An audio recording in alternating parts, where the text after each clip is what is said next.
So, alam niyo ba guys na ang loneliness ay nakakasama sa ating kalusugan. Para rin daw tayong nanigarilyo ng kalahating pakete. Tell someone that you're lonely, whom you trust, yung pinagkakatiwalaan mo. So, yun, mag-start na inyong connection, communication, nag-start na inyong mga conversation. Connection, communication, conversation.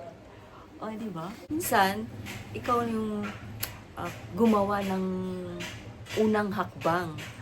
Text mo yung mga friendship mo, mangumusta ka.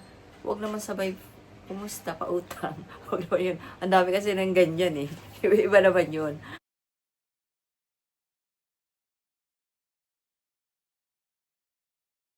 Hi guys! Welcome back to my channel. Ayan, medyo maganda na yung boses ko. Magaling na ang aking karamdam. Pagaling ako. Okay na ako guys. Today topic na naman ay tungkol sa how do we step out of loneliness. Ayan. So, may isi-share ako sa inyo guys, no? Ni-research ko siya. Siyempre, yung aking mga ginagawang topic na sinishare sa inyo, nag-research ako din siyempre. So, alam niyo po ba guys na ang Pilipinas ay isa rin sa mga loneliness country. So, sabi dito the Philippines is deemed one of the world's friendliest countries, and its people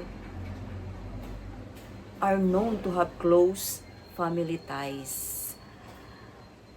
Yet, according to a Meta Gallup report published last year on the global state of the social connections, the Philippines is the world's second loneliest country in the most lonesome in Southeast Asia.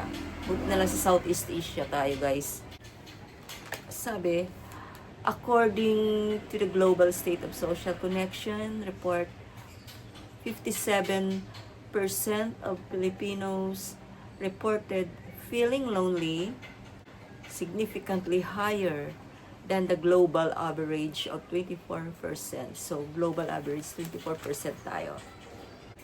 So, alam niyo ba guys na ang loneliness ay nakakasama sa ating kalusugan. Para rin daw tayong nanigarilyo ng kalahating pakete. Kaya, kung hanggat maaari, iwasan natin ang pagiging malungkutin. Bakit ba? Ano ba yung mga causes ng kalungkutan na yan? So, kaya nga ang aking topic is how do we step out of loneliness? Akala natin na ang stress lang ang pinaka-main causes ng ating physical health. Meron pang iba. Ito ay galing din sa kalungkutan from loneliness. In addition, the research shows that people who are lonely in late life have more rapid brain decline. Same process of increased stress affects how our brain, makakasama rin pala sa ating pag-iisip. At parang tumatanda agad o parang nagkakaroon tayo ng magiging makalimutin dahil sa kalungkutan na yan. Siguro dahil sa kalungkutan, kinakalimutan na lang natin yung mga bagay-bagay. So, ito siya guys The hardest part of loneliness isn't the absence of people. It's the presence of shame. Because when we feel lonely, we didn't think, I didn't have friends right now. We think, what's wrong with me? And that shame keep us quiet. So, ano nga ba yung shame? So, ito siya guys, ang shame. Bakit tayo minsan malungkot? Dahil mas pinapanaig natin tong shame na to.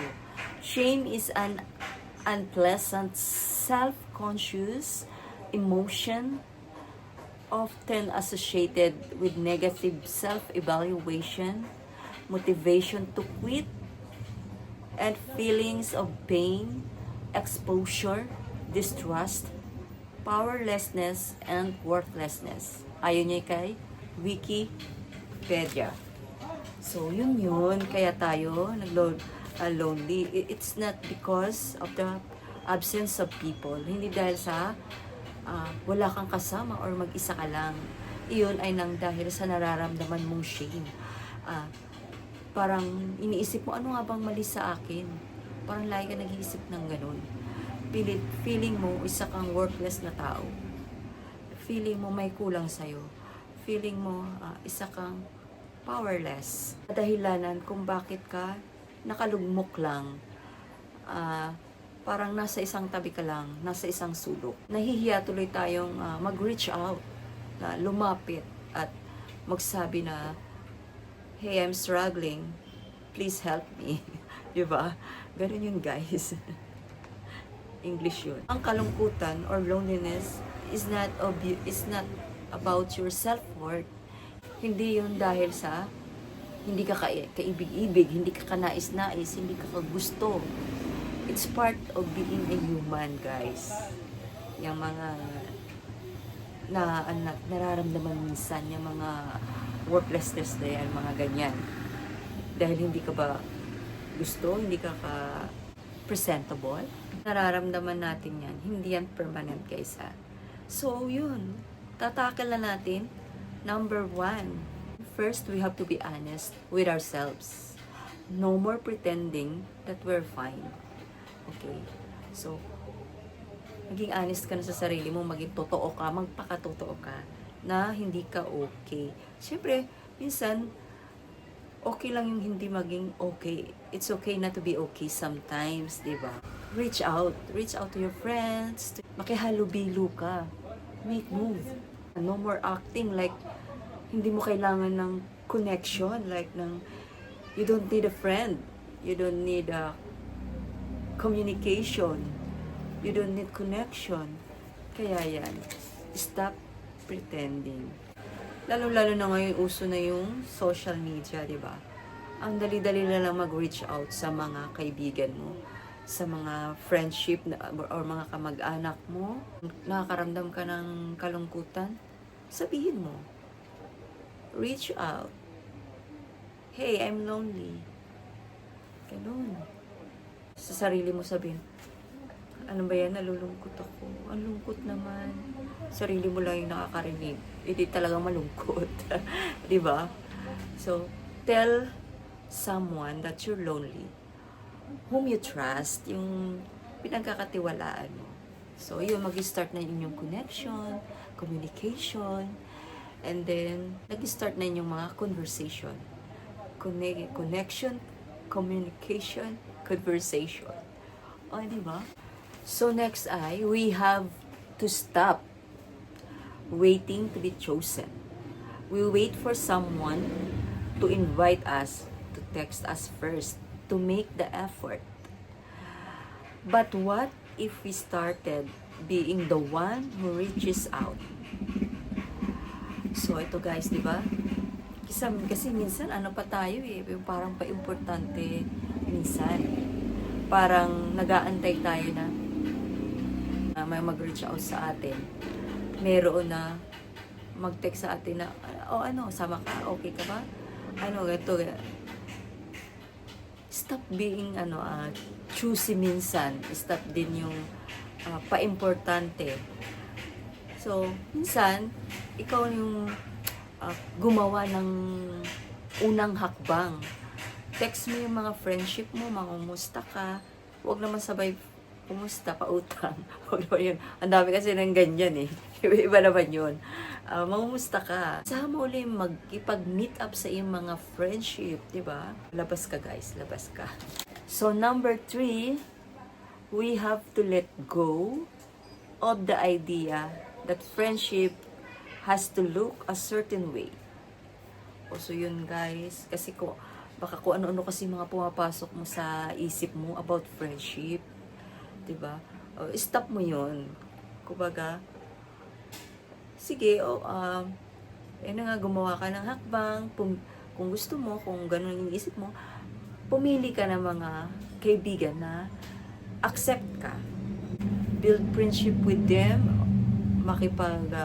Katulad ng hobby mo, or sports, mahilig ka halimbawa, kumanta, o karaoke kayo, tennis, badminton, or mag-gym. Marami ako naging kaibigan nung nag-gym ako.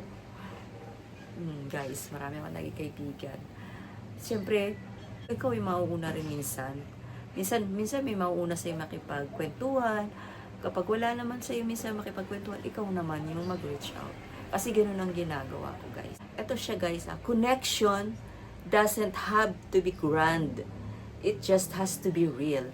So, hindi naman kailangan ng mga yung connection mo is mga bongga na mga Ang mas kailangan is yung totoo. Genuine. It has to be real, guys.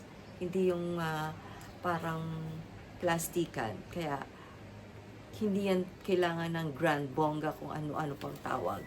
Kailangan mo lang maging totoo. Yun. And finally, we have to be brave enough to show up as ourselves. Not the polished, perfect version, but the real one.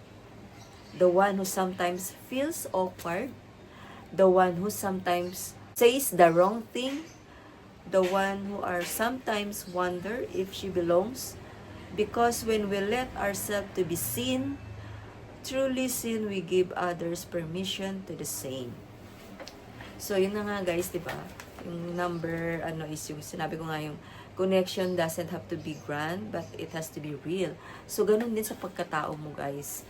Diba? Yung magpakatotoo ka, na nakakagawa ka ng mali, na yun ka talaga.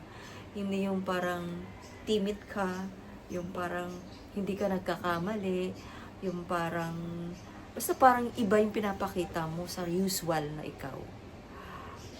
Para ipakita mo talaga kung ano ka, kung anong totoo ka. Mas maraming makikipag-friendship sa'yo kung ano yung totoong ipinapakita mo kaysa sa peking ikaw na pinapakita mo sa mga tao. Okay, guys?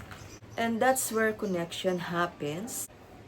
You are not alone. In this, you are not only one who is felt this way. It takes is one brave moment, one honest conversation, one simple act of reaching out to turn loneliness into belonging. Not just friends, but the feeling of truly being seen. So, I hope guys na may natutunan kayo sa aking ibinahaging topic ngayon. Please give it a thumbs up and subscribe na po kayo sa mga hindi pa nakasubscribe sa aking channel. Ayan, don't forget, Jesus loves you and God bless everyone. Bye!